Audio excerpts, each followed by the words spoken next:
Hey kids, Mr. Galvan is going to read Esperanza, continue reading Esperanza Rising. The chapter we're on is Los Duraznos, peaches. Let's read. Now, along with her prayers for Abuelita and Mama, Esperanza prayed for Marta and her mother at the wash tub grotto. Papa's roses, although still short and squat, had promising tight buds, but they weren't the only flowers there.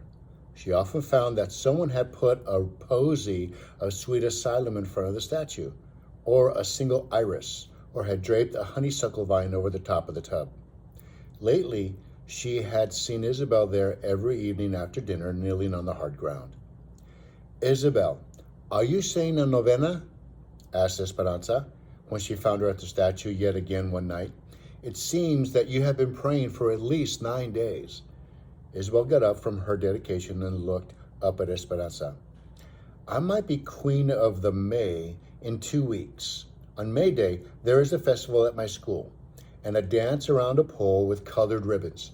The teacher will choose the best girl student in the 3rd grade to be queen, and right now, I'm the only one who has straight A's." Then it might be you," said Esperanza. "My friends told me that it is usually one of the English speakers that is chosen, the ones who wear nicer dresses. So I'm going to pray every day." Esperanza thought about all the beautiful dresses she had outgrown in Mexico, how she wished she could have passed them on to Isabel. Esperanza began to worry that she would be disappointed. "Well, even if you are not queen, you will still be a beautiful dancer, right?" "Oh, but Esperanza, I want so much to be the queen. I want to be la reina, like you." She laughed. "But regardless, you will always be our queen." Esperanza left her there devoutly praying and went into the cabin. "Has a Mexican girl ever been chosen Queen of the May?" she asked Josefina. Josefina's face took on a disappointed look, and she silently shook her head no. "I have asked. They always find a way to choose a blonde, blue-eyed queen." "But that's not right," said Esperanza, "especially if it is based on grades." "There is always a reason. That is the way it is," said Josefina. "Melina told me that last year the Japanese girl had the best marks in the 3rd grade, and still they did not choose her." "Then what is the point of basing it on marks?" asked Esperanza, knowing there was no answer to her question. Her heart already ached for Isabel. A week later, Esperanza put yet another bundle of asparagus on the table after work. The tall and feathery asparagus plants seemed to be as unrelenting as Isabel's desire to be queen. The workers picked the spears from the fields, and a few days later, the same fields had to be picked again because new shoots were already showing their heads. And Isabel talked of nothing else except the possibility of wearing the winter's crown of flowers on her head. "Oh, I hate asparagus," said Isabel, barely looking up from her homework. "During grapes, you hate grapes. During potatoes, you hate potatoes. And during asparagus, you hate asparagus. I suppose that during peaches, you will hate peaches." Isabel laughed. "No, I love peaches." Hortensia stirred a pot of beans, and Esperanza took off the stained apron she wore in the sheds and put on another. She began measuring the flour to make tortillas. In a few minutes, she was patting the fresh dough that left her hands looking as if she wore white gloves. "My teacher would choose the Queen of the May this week," said Isabel. Her entire body wiggled with excitement. "Yes, you have told us," said Esperanza, teasing her. "Do you have anything new to tell us?" They're making a new camp for people from Oklahoma," said Isabel. Esperanza looked at Hortensia. "Is that true?" Hortensia nodded.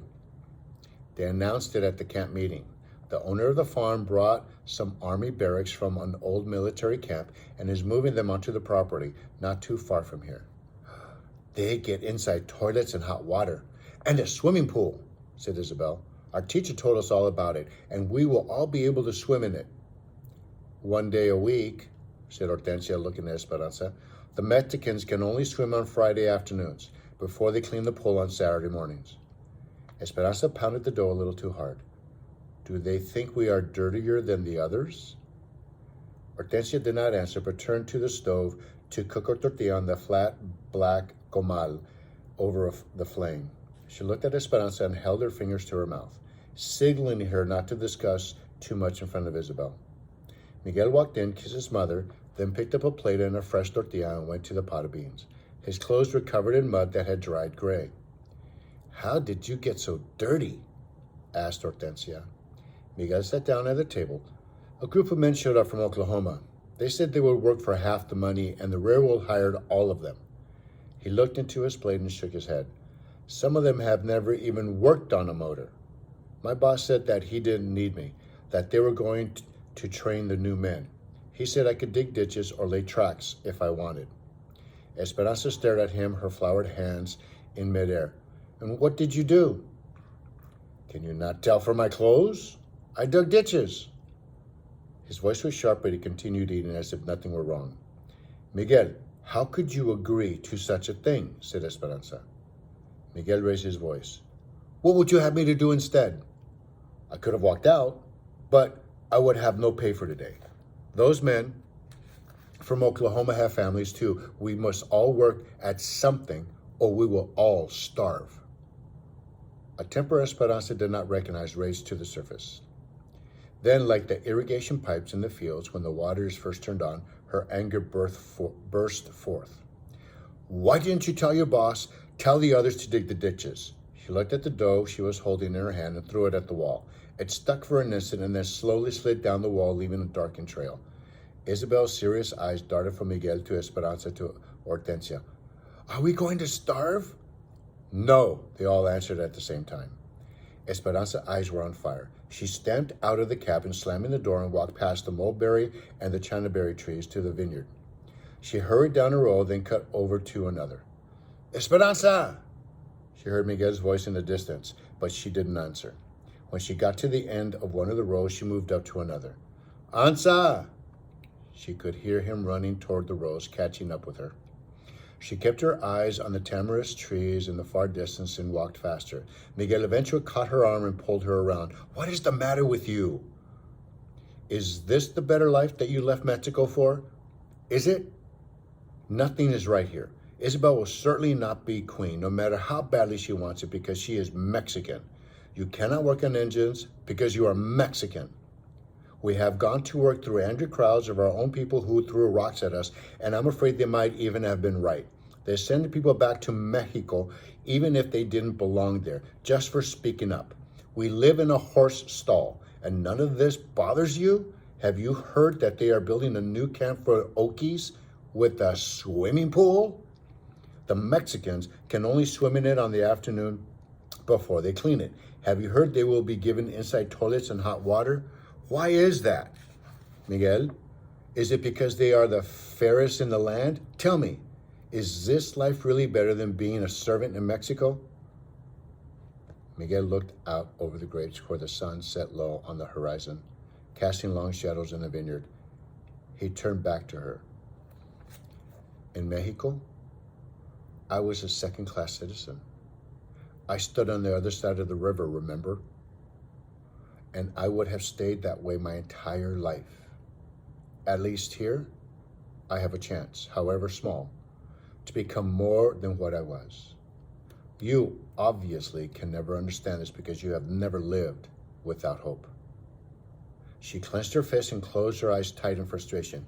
Miguel, do you not understand? You are still a second-class citizen because you act like one, letting them take advantage of you like that. Why don't you go to your boss and confront him? Why don't you speak up for yourself and your talents?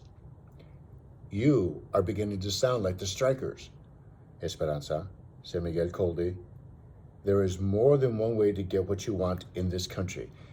Maybe I must be more determined than others to succeed. But I know what will happen. Aguántate tantito, y la fruta caerá en tu mano.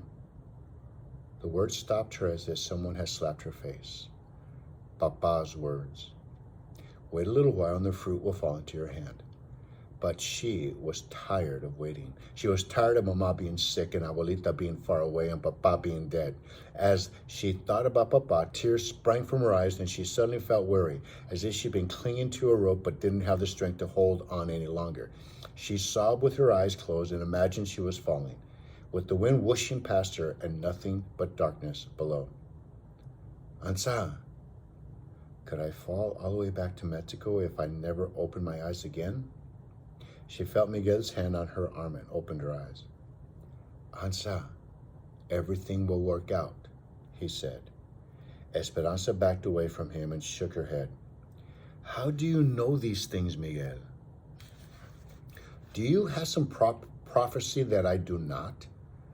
I have lost everything, every single thing, and all the things that I was meant to be. See these perfect rows, Miguel? They are like what my life would have been. These rows know where they are going, straight ahead. Now my life is like the zigzag in the blanket on Mama's bed. I need to get Abuelita here, but I cannot even send her my pitiful savings for fear my uncles will find out and keep her there forever. I pay Mama's medical bills, but next month there will be more. I can't stand your blind hope. I don't want to hear your optimism about this land of possibility when I see no proof. As bad as things are, you have to keep trying.